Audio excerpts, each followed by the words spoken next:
Assalamualaikum warahmatullahi wabarakatuh. Hai teman-teman, perkenalkan saya Kevin Hamzah dengan NIM 3114200056.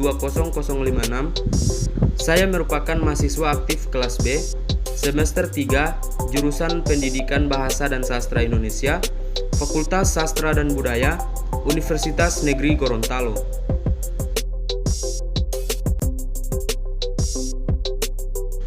Pada video kali ini, saya akan membahas teks narasi cerita fantasi yang merupakan materi bahasa Indonesia kelas 1 sekolah menengah pertama pada pembelajaran semester ganjil.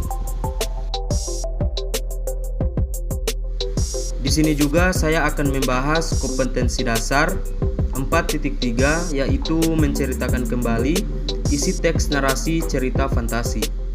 Dengan indikator pencapaian kompetensi 4.3.1, menyimpulkan tokoh dan latar cerita fantasi. 4.3.2, menyimpulkan urutan cerita fantasi. Saja kita masuk ke cerita fantasi dengan judul Ruang Dimensi Alpha, karya Ratna Juwita. Kau harus membawanya kembali. Erza berteriak kalang kabut. Aku gugup, bingung. Tak tahu apa yang harus kuperbuat. Sedangkan manusia dengan wajah setengah kera itu memandang sekeliling. Manusia purba itu menemukanku ketika aku memasuki dimensi alfa. Tanpa kusadari, ia mengikutiku. Manusia purba itu akan mati jika tidak kembali dalam waktu 12 jam. Aku harus membawa dia kembali, teriakku. Erza menghempaskan tubuhnya pada meja kontrol laboratorium dengan kesal. Ardi berteriak lantang, "Jangan main-main, Don." Ardi menatapku dengan tajam. Padahal Erza tercekat.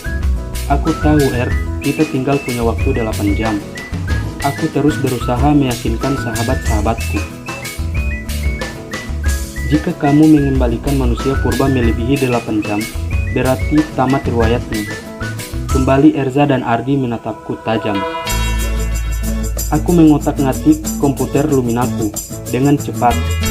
Aku memutuskan untuk tetap mengembalikan manusia purba itu. Sistem oke. Manusia purba itu harus hidup. Setiap makhluk berhak untuk hidup. Aku yang membawanya, aku juga yang harus mengembalikannya. Orang tuaku tak pernah mengajarkanku untuk melarikan diri sesulit apapun masalah yang kuhadapi. Ku klik tombol run pada layar monitor Lumina di depanku dan diikuti gelombang biru mirip aurora memenuhi ruangan. Pagar asteroid terbuka lebar, memberikan ruang cukup untuk kulewati bersama manusia purba itu. Ruang penuh asap dengan pohon-pohon yang merangga. Hampir 8 jam, manusia purba tetap memegang tanganku. Kurang 10 menit, aku lepaskan tangan manusia purba. Ku jabat erat dan aku lari menuju lorong dimensi alfa. Kurang 10 menit lagi, waktu yang tersisa dan aku masih di lorong dimensi alfa. Aku berpikir ini takdir akhir hidupku. Tiba-tiba ku dengar teriakan keras dan goncangan hebat. Aku terlempar kembali ke laboratoriumku dan alarm berbunyi.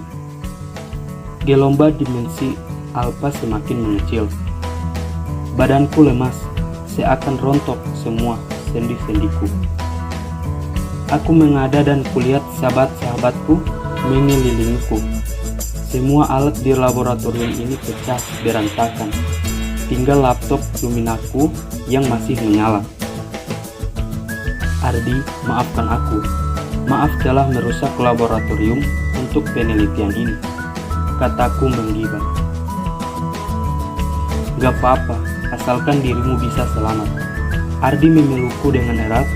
Kulihat Erza membawa air minum untukku. Tidak menyangka aku bisa berhasil dikembalikan dan hidup lagi secara biasa. Manusia purba itu juga berhasil kembali ke habitatnya pada 500 tahun sebelum Masehi.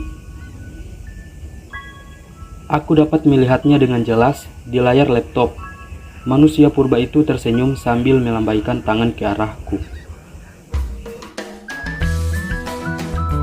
Nah, baiklah teman-teman, Setelah saya menceritakan cerita fantasi dengan judul Ruang Dimensi Alpha, di sini saya akan menyimpulkan nama tokoh serta watak tokoh yang ada pada cerita tersebut. Tokoh pertama yaitu Erza. Si Erza ini mempunyai watak yaitu pemarah dan baik hati. Kemudian tokoh kedua, si Doni. Ya, si Doni ini mempunyai watak yaitu yang pertama tidak mudah putus asa, kedua bertanggung jawab, dan ketiga ceroboh. Dan tokoh terakhir ada Ardi dengan watak tokoh yang pertama pemarah dan pemaaf.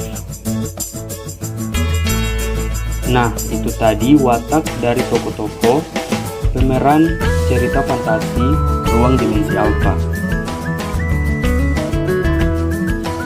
Baik, selanjutnya saya akan menyimpulkan cerita fantasi Ruang Dimensi Alpha. Berdasarkan cerita Ruang Dimensi Alpha, karya Ratna Juwita, dapat diambil kesimpulan bahwa perjuangan keras mereka untuk mengembalikan manusia purba kembali ke dimensi Alpha berhasil dilaksanakan. Sang tokoh utama berhasil membuka kembali gerbang dimensi Alpha dan masuk ke dalamnya bersama manusia purba tersebut dan mengembalikannya. Lalu dia pun bisa kembali ke lab dengan selamat. Nah, selesai sudah kita menceritakan dan menyimpulkan watak serta menyimpulkan cerita teks cerita fantasi Ruang Dimensi Alpha. Baiklah, langsung saja kita masuk ke rangkuman. Yang pertama ada ciri umum teks narasi. Narasi merupakan cerita fiksi yang berisi perkembangan kejadian peristiwa. Rangkaian peristiwa dalam cerita disebut alur. Rangkaian peristiwa dalam cerita digerakkan dengan hukum sebab akibat. Cerita berkembang dari tahap pengenalan, apa, siapa, dan di mana kejadian terjadi, timbulnya pertentangan, dan penyelesaian akhir cerita. Rangkaian cerita ini disebut alur. Tokoh dan watak tokoh merupakan unsur cerita yang mengalami rangkaian peristiwa. Narasi juga memiliki tema, ide dasar cerita yang menjadi pusat pengembangan cerita. Tema dapat dirumuskan dari rangkaian peristiwa pada alur cerita. Dan yang terakhir ada amanat. Amanat merupakan unsur cerita yang menjadi pesan pengarang melalui ceritanya. Amanat berkaitan dengan nilai-nilai kehidupan yang dapat disimpulkan dari isi cerita. Nah, baiklah, itu tadi penyampaian teks cerita fantasi. Semoga teman-teman paham dan mengerti apa yang sudah saya sampaikan. Dan sebelumnya, saya juga mohon maaf yang sebesar-besarnya apabila ada salah-salah kata atau kekurangan dalam video saya. Akhir kata, terima kasih. Wassalamualaikum warahmatullahi wabarakatuh.